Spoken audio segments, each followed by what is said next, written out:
बात जुर्म से जूझते अवाम की हो या समाज बढ़ते क्राइम ग्राफ की, अपराध की हर सूरत के पीछे छिपा होता है कोई ना कोई गुनहगार। नमस्कार, मैं हूं आपके साथ शिप्रा झा। तफ्तीश की राह में आने वाली हर कड़ी सुराग बनकर पहुंचाती है गुनहगारों को सलाखों के पीछे। तो आप बने रहिए हमारे साथ, क्योंकि हर जुर्म के खिलाफ हमारी तफ्तीश लगातार जारी है।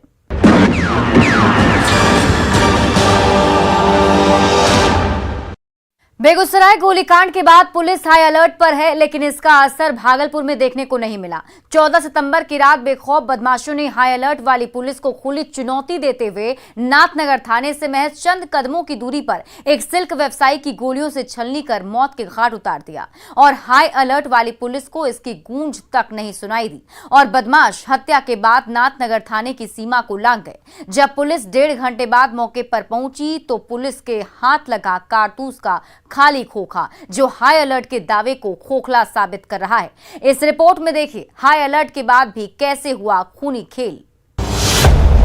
सिल्क व्यवसायी की हत्या से हाहाकार, हाई अलर्ट के बाद खूनी वारदात, पुलिस फेल, बदमाशों ने किया खेल।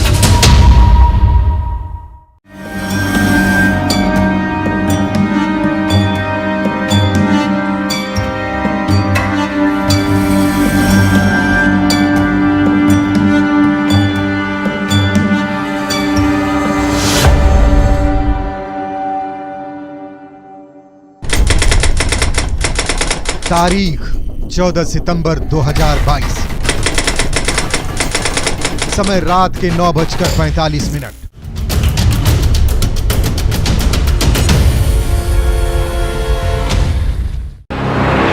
अस्पताल के अंदर स्ट्रेचर पर सफेद चादर ओढ़े मौत की नींद सो रहे इस शख्स का नाम मोहम्मद अफजल है, जिसे बेखौफ और बेलगाम बदमाशों ने खाकी की खौफ को चुनौती देते हुए 14 सितंबर की देर रात करीब 9:45 बजे मौत के घाट उतार दिया, वो भी बीच बाजार में, जिसकी तस्दीक सड़क पर दिख रहे खून के धब्बे कर रहे हैं। तफ्तीश करती पुलिस कर रही है और उस खौफनाक मंजर को खामोशी भरी नजरों से देखती भीड़ कर रही है, जिसे बेलगाम अपराधियों ने पुलिस को खुली चुनौती देते हुए अंजाम दिया है, वो भी उस वक्त जब हाई अलर्ट जारी है। इससे आप अंदाजा लगा सकते हैं कि प्रदेश में खाकी का कितना इकबाल है और अपराधी के हौसले किस कदर बुलंद हैं। गोली मारकर हत्या कर दी गई है।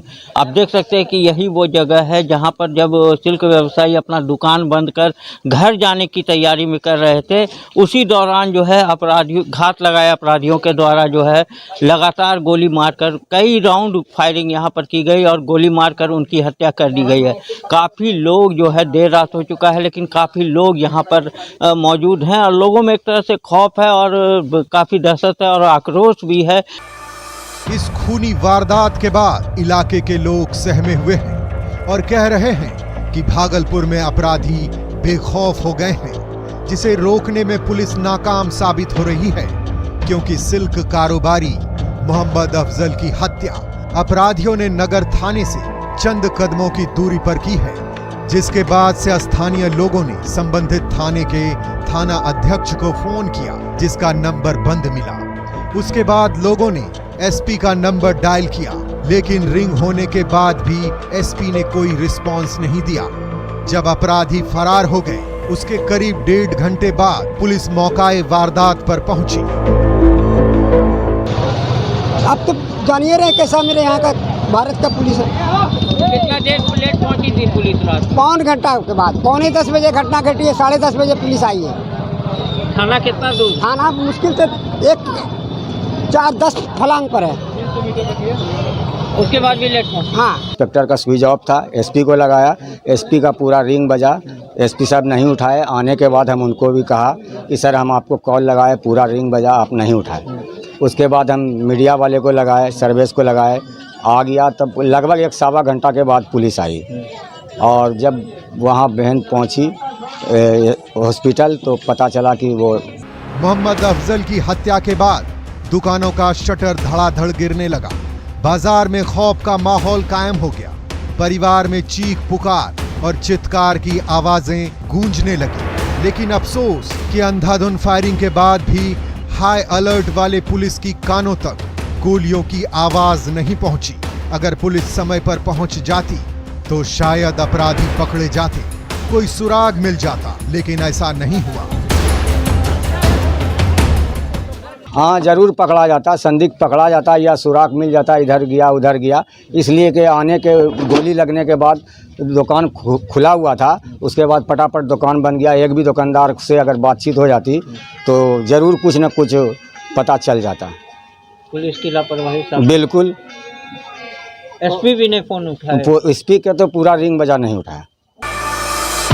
हत्या की इस खौफनाक वारदात के बाद बताया जाता है कि नगर थाना क्षेत्र के केवी लाल रोड स्थित सिल्क व्यवसायी मोहम्मद अफजल 14 सितंबर की रात करीब 9:45 बजे अपने दुकान के अंदर बैठे हुए थे। इसी बीच किसी काम के लिए वह अपनी दुकान के बाहर निकले, लेकिन उन्हें नहीं पता था कि बाहर निकलते ही मौत से उनका सामना हो जाएगा।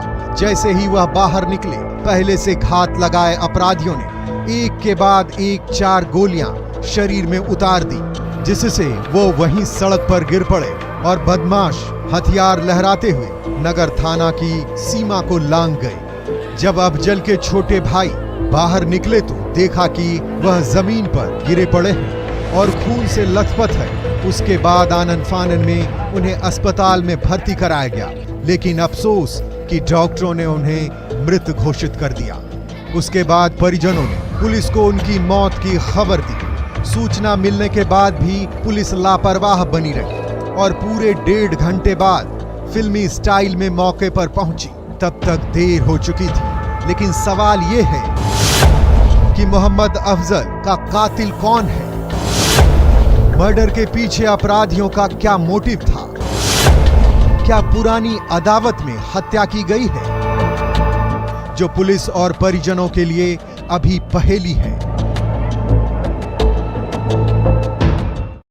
इसी से बीच में आवाज़ आई है, पटाखे जैसे की आवाज़ की, यानी ऐसा लगता है कि 6-7 गोली चलिए, तभी पटपट आवाज़ आई है। और जब ये लोग 1 मिनट के बाद इसके और दूसरे कजिन भाई वगैरह बाहर जब निकले हैं तो ये ऑन रोड पड़ा हुआ था, वो मारने वाले इसको मार के निकल गए थे। कितने गोली लगे? देखिए उसको तो आवाज़ से तो ऐसा लगता है कि 6-7 से ऊपर ही है। एक आदमी में तो आदमी फिर भी सर्वाइव कर सकता है। तो हॉस्पिटल में ले जाते के क्रम में उनकी डेथ हो गई है। तो ऐसा लग रहा है कि जो भी लोग थे वो हत्या करने के इरादे से ही आए थे। तो अभी जांच की जा रही है और जल्दी ही इसका उद्भेदन करके अपराधी की गिरफ्तारी सुनिश्चित की जाएगी। सही सुना आपने। जब पुलिस 1.5 घंटे बाद मौकाए वारदात पर पहुंची तो पुलिस के हाथ कारतूस का बहुत सारा खोखा लगा, जिसे पुलिस समेट कर मामले की तफ्तीश में जुट गई, जो पुलिस के सुरक्षा के दावों की पोल खोल रहा है। जाहिर सी बात है, 1.5 घंटे बाद तो खाली खोखा ही हाथ लगेगा, अपराधी तो दूर की बात है। ये हाल तब है जब बेगूसराय गोलीकांड के बाद पुलिस हाई अलर्ट पर है। इससे आप अंदाजा लगा सकते हैं कि पुलिस किस कदर अलर्ट है और बदमाश कितने खौफ में। ऐसे में भगवान ही मालिक है, जिसे लेकर कई सवाल खड़े हो रहे हैं। सवाल ये है कि क्या पुलिस इस तरह से हाई अलर्ट पर रहती है? हत्या के 1.5 घंटे बाद क्यों पहुंची नगर थाने की पुलिस? थाना अध्यक्ष का मोबाइल फोन क्यों बंद था? एसपी ने फोन करने पर रिस्पांस क्यों नहीं दिया? क्या खोखा बटोरने तक ही पुलिस एक्टिव है? अगर नहीं तो एसपी ने कॉल का जवाब क्यों नहीं दिया? 1.5 घंटे बाद क्यों पहुंची नगर थाने की पुलिस? थाने से चंद कदमों की दूरी पर मर्डर का जिम्मेदार कौन? अब जिले के एसपी का वो बयान भी सुन लीजिए, जिसमें उन्होंने खुद थाने को अलर्ट रहने और गश्ती तेज करने का निर्देश दिया था। शिक्षा वीसी में इस बात के लिए विशेष निर्देश दिया गया था कि हम लोगों को जो अपनी गश्ती है उसको और सशक्त करना है, उसको अलर्ट करना है। सभी थाना को हम लोगों ने निर्देश दिया है कि गश्ती गाड़ी को टाइम पर निकालें और पहले से निर्देश है कि गश्ती गाड़ी में एक रजिस्टर रखा जाएगा, वो जो भी गाड़ियों को चेक करेंगे। सुन लिया आपने। अब आप समझ सकते हैं कि जिले की पुलिस किस कदर अलर्ट पर है और एसपी के निर्देश का क्या महत्व है। ऐसे में अपराधी खूनी वारदात को अंजाम नहीं देंगे तो क्या करेंगे? हाई अलर्ट के बाद ये हाल है पुलिस की कथनी और करनी में जमीन आसमान का अंतर है, जो इस घटना से सच साबित होता दिख रहा है। फिर भी परिजनों को पुलिस से न्याय की उम्मीद है, क्योंकि वो मजबूर हैं, लाचार हैं। अपनी फरियाद लेकर जाएं भी तो कहां जाएं। बार बार भाई प्रशासन से कहूँगा कि भाई आप जल्द जल्द उस क्रिमिनल को पकड़े आप। ऐसे में अब देखने वाली बात यह है कि पुलिस सिल्क व्यवसायी मोहम्मद अफजल की हत्या की गुत्थी को कब तक सुलझाती है और आरोपियों को कब तक गिरफ्तार कर जेल की सलाखों तक पहुंचाती है, जो हाई अलर्ट के बाद भी पुलिस की गिरफ्त से बाहर है। न्यूज़ 18 के लिए भागलपुर से आशीष रंजन के साथ ब्यूरो रिपोर्ट। अब वक्त हो चला एक छोटे से ब्रेक का, लेकिन ब्रेक के बाद आपको दिखाएंगे जेल से अपहरण के खेल का पूरा सच।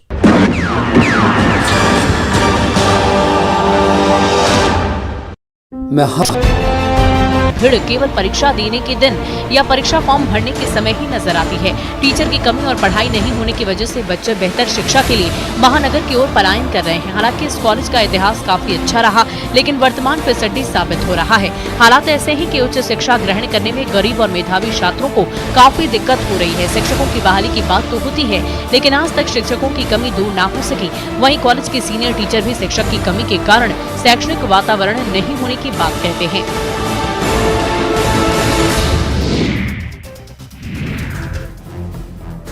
गुमला में जंगली हाथियों का उत्पात जारी है। डुमरी प्रखंड के मिर्चाई पाठ में जंगली हाथी पिछले एक सप्ताह से डेरा जमाए हुए हैं, जिससे ग्रामीण भय के साए में जीने को विवश हैं।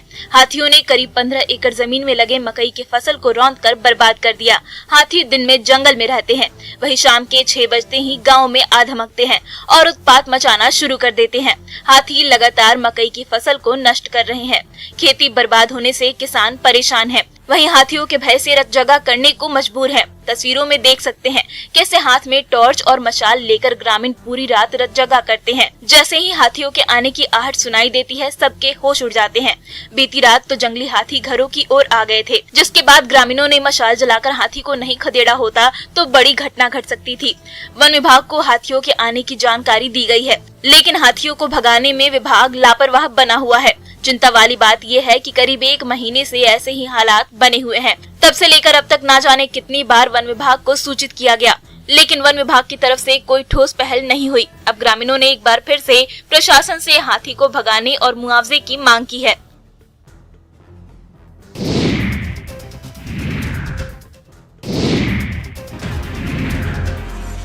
तेज रफ्तार का बादशाह और सबसे फुर्तीला जानवर चीता एक बार फिर देश में दिखाई देगा। भारत में 70 सालों बाद चीता युग लौट रहा है। नामीबिया से 8 चीते कार्गो विमान से भारत लाए जा रहे हैं, क्योंकि भारत में चीता लुप्त प्राय है। ये 8 चीते नामीबिया से पहले राजस्थान के जयपुर लाए जाएंगे और इसके बाद इन्हें मध्य प्रदेश के भोपाल में कूनो पालपुर नेशनल पार्क ले जाया जाएगा। 17 सितम्बर को सुबह 7 से लेकर 8 बजे के बीच ये चीते कार्गो प्लेन के जरिए जयपुर जाएंगे। इसके बाद भोपाल के कूनो नेशनल पार्क तक का सफर हेलीकॉप्टर के जरिए किया जाएगा। एहतियात के तौर पर यह बहुत जरूरी है कि किसी लंबी यात्रा के दौरान एक जानवर को खाली पेट रखा जाए। आपको बता दें कि चीतों के आने की ये पूरी प्रक्रिया पर्यावरण मंत्रालय की निगरानी में पूरी हो रही है और मंत्रालय के अधिकारी लगातार नामीबिया के अधिकारियों के संपर्क में हैं। करीब 70 साल पहले ही चीते विलुप्त हो चुके हैं और इन्हें फिर से बसाने के लिए नामीबिया से 8 चीते लाए जा रहे हैं। 17 सितंबर को अपने जन्मदिन के मौके पर प्रधानमंत्री नरेंद्र मोदी 3 चीतों को यहाँ क्वारंटीन में छोड़ेंगे।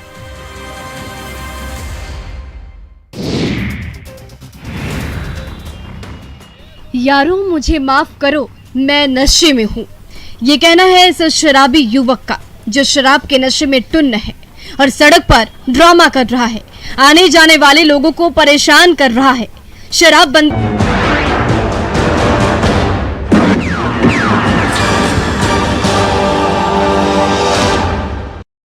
ब्रेक के बाद एक बार फिर से आपका स्वागत है।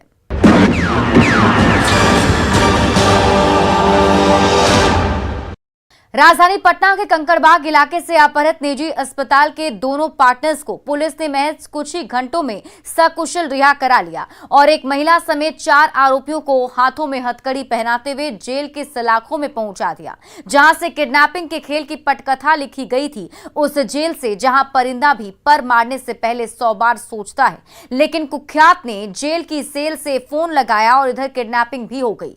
कौन है वो जिसने जेल से डबल अपहरण की साजिश रची थी? जानने के लिए तफसील से देखिए हमारी ये तफ्तीश। डबल किडनैपिंग कांड का खुला राज, एक महिला समेत 4 आरोपी गिरफ्तार, जेल से रची गई साजिश का पर्दाफाश।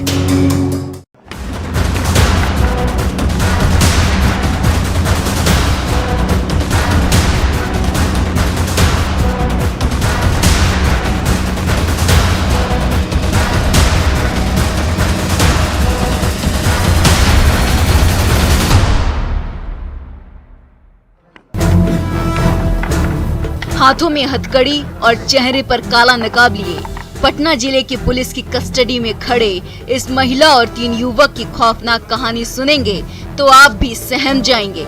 जैसे चारों की गिरफ्तारी के बाद पुलिस सन्न है। अब आप सोच रहे होंगे कि चारों को पुलिस ने किस जुर्म में गिरफ्तार किया है, तो हम आपको बताते हैं। चारों पर पटना के कंकड़बाग में स्थित एक निजी अस्पताल के 2 पार्टनर्स को किडनैप करने का आरोप है, जिसकी गुत्थी को महज कुछ ही घंटों में पुलिस ने सुलझाते हुए 13 से 14 सितंबर की रात करीब 1:30 बजे हुए अपहरित दोनों पार्टनर्स रवि रंजन और सुभाष को सकुशल रिहा कराते हुए छपरा से गिरफ्तार कर हाथों में हथकड़ी पहना दिया है। लेकिन इन सभी की गिरफ्तारी के बाद पुलिस ने जो खुलासा किया वो हैरान करने वाला है। हम लोगों ने तकनीकी अनुसंधान किया, जो लोकेशंस आ रही थी सारण जिला के डेरनी थाना क्षेत्र में आ रही थी। तुरंत वहां की पुलिस के सहयोग से यहां से भी पटना पुलिस का टीम किया तो दोनों अपहर्ताओं को 7 घंटे के बीच में सकुशल बरामद कर लिया गया है और इसमें टोटल 4 अपहरणकर्ताओं की गिरफ्तारी हुई है। पुलिस ने जिन 4 आरोपियों को गिरफ्तार किया है उसमें कुख्यात और गैंग का सरगना संदीप ओझा, जो हाल ही में जेल से बेल पर बाहर आया और हिस्ट्री शीटर है, रणविजय कुमार, रॉकी कुमार और रीतू कुमारी शामिल है, जिसका पति संदीप सिंह जेल में है। जब पुलिस ने चारों की गिरफ्तारी के बाद सख्ती से पूछताछ शुरू की तो सभी ने परत दर परत अपहरण के पीछे के सारे राज उगल दिए। पूछताछ में बताया कि आरोपी और पीड़ित सभी पहले से एक दूसरे से परिचित थे। आरोपी पहले से पीड़ित के अस्पताल में दलाली का काम करते थे। मरीजों को फंसाकर पीड़ित को अस्पताल में लेकर आते थे। ये खेल पिछले कई सालों से चल रहा था। इसी बीच जुलाई 2022 में सारण में एम्बुलेंस चालक नंदलाल राय नाम के व्यक्ति की कृष्णा राय ने हत्या कर दी थी। मर्डर के बाद आरोपी कृष्णा राय भागकर पीड़ित रवि रंजन और सुभाष के यहाँ आ गया और साथ में रहने लगा। कुछ दिन बाद कृष्णा रवि रंजन और सुभाष के साथ रजरप्पा गया था। वहां से वापस लौटने के दौरान पुलिस ने रास्ते में ही कृष्णा को नंदलाल राय की हत्या के आरोप में अरेस्ट कर लिया और वो जेल चला गया। यहीं से रवि रंजन और सुभाष के अपहरण की पटकथा लिखी गई। जेल जाते ही कृष्णा को यह शक होने लगा कि रवि रंजन और सुभाष ने ही पुलिस को सूचना देकर उसकी गिरफ्तारी कराई है। उसके बाद कृष्णा ने जेल से कुख्यात संदीप ओझा से संपर्क किया। संदीप ने रणविजय और रॉकी से संपर्क किया, फिर रीतू शामिल हो गई। उसके बाद सभी पूरी प्लानिंग के साथ बर्थडे पार्टी में जाने का बहाना बनाकर रवि रंजन और सुभाष को गाड़ी में बैठाकर साथ ले गए और रास्ते में ही किडनैप कर लिया। उनको बोले कि हम लोगों को, हमारा एक दोस्त है पटना में, स्विफ्ट डिजायर गाड़ी से आए थे, वहां पे बर्थडे पार्टी में चलना है, तुम दोनों भी साथ हमारे चलो। तो ये दोनों भी विश्वास में उनकी गाड़ी में सवार हो गए। जैसे ही इन्होंने गांधी सेतु की तरफ गए, फिर गांधी सेतु क्रॉस किया तो इनको कैप्चर कर लिया। कैप्चर करके इनको डेरनी थाना क्षेत्र वहाँ पे ले गए जहाँ पे अभियुक्तों का बथान था। वहाँ पे इनको रखा और फिर जो अपहृत हुए थे उन्हीं के मोबाइल के माध्यम से हॉस्पिटल प्रशासन एवं उनके भाई और परिजनों से पैसा मांगना शुरू किया। कैश के रूप में ये टोटल 4,45,000 रुपया लिए और 4.5 लाख रुपए का ट्रांजैक्शन उन्होंने गूगल पे के माध्यम से जो एक और अभियुक्त है उसके अकाउंट में ट्रांसफर कराया। उसके बाद आरोपियों ने पीड़ित के मोबाइल फोन से ही परिजनों को कॉल किया और 10 लाख रुपए की फिरौती की मांग की, जिसमें 4,45,000 रकम कैश में लिया था, जबकि 4,56,000 रुपए ऑनलाइन अकाउंट में ट्रांसफर करवाया था, जिसमें रितु ने अहम भूमिका निभाई थी। पुलिस ने चारों की गिरफ्तारी के बाद फिरौती की राशि को भी बरामद कर लिया, जबकि जिस खाते में पैसे ट्रांसफर हुए उसे फ्रीज कर दिया गया। साथ ही साथ पुलिस ने उस कार को जब्त किया जिसका इस्तेमाल अपहरण में किया गया था। लोग गिरफ्तार हुए हैं संदीप ओझा, रणविजय कुमार, रॉकी कुमार और ऋतु कुमारी। जो स्विफ्ट डिजायर गाड़ी जिससे ये लोग लेकर गए थे वो भी रिकवर हो गई है।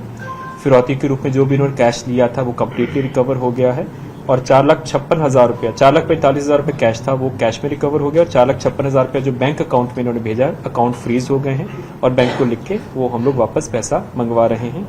पूर्ण रूप से जितना भी है पैसे की रिकवरी हो गई है।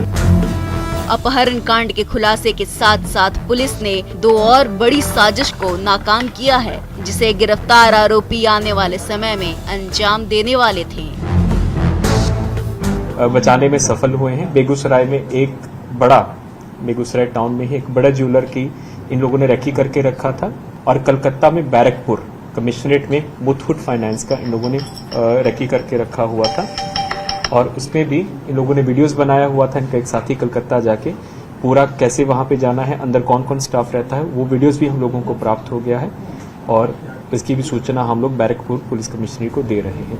इस तरह पुलिस ने डबल अपहरण कांड का खुलासा करते हुए जेल में बंद कृष्णा राय की साजिश को नाकाम करते हुए कुख्यात संदीप ओझा समेत अपहरण में शामिल सभी आरोपियों को गिरफ्तार कर जेल की सलाखों में पहुंचा दिया है। लेकिन जिस तरह से कृष्णा ने जेल में बैठकर अपहरण की साजिश रची थी, वो सलाखों की सुरक्षा पर सवाल खड़े कर रहा है, जो पुलिस के लिए चिंता की बात है। न्यूज़ 18 के लिए पटना से संजय कुमार के साथ ब्यूरो रिपोर्ट। तो अपराधी चाहे लाख शातिर हो, तफ्तीश की दिशा अगर सही है तो बच नहीं सकता कोई भी गुनहगार सलाखों के पीछे जाने से। तो पुलिस चाहे सोई हो, मुजरिम चाहे कोई हो, आप बने रहिए हमारे साथ, क्योंकि हर जुर्म के खिलाफ हमारी तफ्तीश लगातार जारी है।